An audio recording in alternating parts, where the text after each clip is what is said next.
Hi, Teddy Boone. It's a nice day today, so I'm going to sit back and I'm going to relax and I'm going to read a good book in this rocking chair because that's a nice thing to do on a nice day. Today I'm going to read The Snail and the Whale. You remember one of your favorite books? That's Room on the Broom and also The Gruffalo? The woman that wrote those books also wrote this book, and this one I think is one of my favorites, and you'll see why. This is the tale of a tiny snail and a great big gray-blue humpback whale. This is a rock as black as soot, and this is a snail with an itchy foot. The sea snail slithered all over the rock and gazed at the sea and the ships in the dock. And as she gazed, she sniffed and sighed. The sea is deep and the world is wide.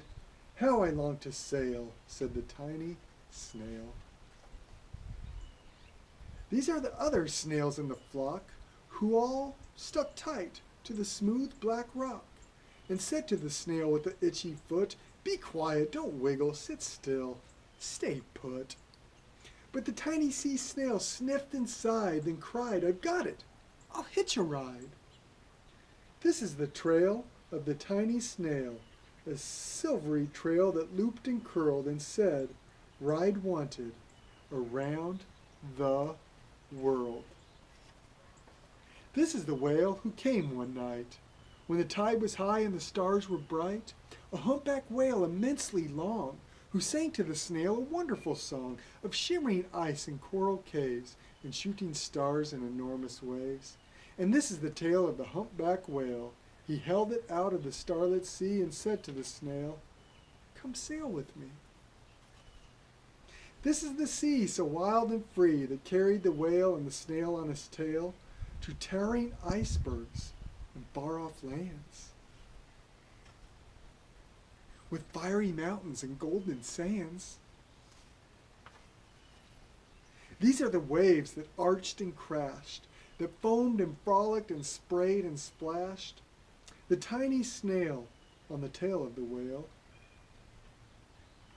These are the caves beneath the waves, where colorful fish with feathery fins and sharks with hideous, toothy grins swam past the whale and the snail on his tail. This is the sky so vast and high, sometimes sunny and blue and warm, sometimes filled with a thunderstorm, with zigzag lightning flashing and frightening the tiny snail on the tail of the whale. And she gazed at the sky, the sea, the land, the waves and the caves and the golden sand. She gazed and gazed, amazed by it all, and she said to the whale, "I feel so small." Look at that. There's a bald eagle, Teddy. You'll have to show this picture to Grandpa Nichols. You know he likes eagles and bears. I like bears. It reminds me of Montana. But then came the day the whale lost his way. These are the speedboats running a race, zigging and zooming all over the place, upsetting the whale with their ear-splitting roar, making him swim too close to shore. This is the tide slipping away. And this is the whale lying beached in a bay. Oh no. "Quick, off the sand, back to sea," cried the snail. "I can't move on land, I'm too big," moaned the whale. The snail felt helpless and terribly small. "Then I've got it," she cried and started to crawl. "I must not fail," said the tiny snail. This is the bell on the school in the bay, ringing the children in from their play. This is the teacher holding her chalk, telling the class, "Sit straight, don't talk." This is the board, as black as soot, and this is the snail with the itchy foot. "A snail, a snail!" The teacher turns pale. "Look," says the children, "it's leaving a trail. This is the trail of the tiny snail, a silvery trail saying, 'Save the whale.'" These are the children running from school, fetching the firemen, digging a pool, squirting and spraying to keep the whale cool. This is the tide coming into the bay, And these are the villagers shouting, "Hooray!" And the whale and the snail travel safely away.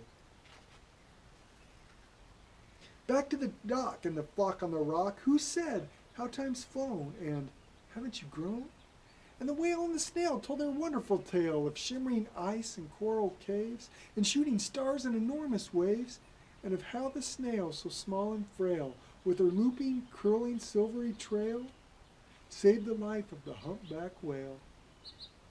Then the humpback whale held out his tail, and on crawled snail after snail after snail. And they sang to the sea as they all set sail on the tail of the gray-blue humpback whale.